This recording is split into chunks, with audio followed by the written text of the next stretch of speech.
প্রায় ৩ মাস পর আবারও মাঠের ফুটবলে পাওলো দিবালা। বলগনার বিপক্ষে সর্বশেষ ম্যাচে প্রত্যাবর্তন হলো এই আর্জেন্টাইন সুপারস্টারের।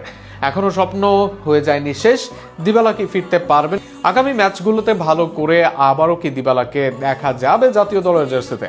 সর্বশেষ এর আগে মাঠে নেমেছিলেন ২৬ জানুয়ারি। রোমার হয়ে সেবার খেলেছিলেন জয়েন্ট এসি মিলানের বিপক্ষে।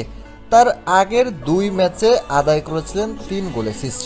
তবে ফর্মে থাকা দিবালাকে ঠিক থাকতে দেয়নি তার ইনজুরি, যে কারণে কেরিয়ার থেকে আরও ৩ মাস চলে যায় তার। ৩ মাস পেরোনোর ঠিক একদিন আগে মাঠে নামেন আবারও। এবার বলগনার সাথে নামলেন বদলি হিসাবে।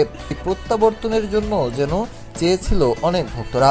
পাওলো দিবালা নামটাই যে সমর্থকদের প্রশান্তি দেয়, যার দিকে অধীর আগ্রহ থাকেন ভক্তরা।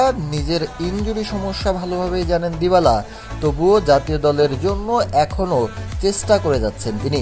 মাঝে জাতীয় দলে ফেরানোর আলাপ চলছিল জোরে সোরেই, তবে নিজের ওই দুর্ভাগা কপাল তাকে ফেরাতে দেয়নি আর্জেন্টিনার জার্সিতে।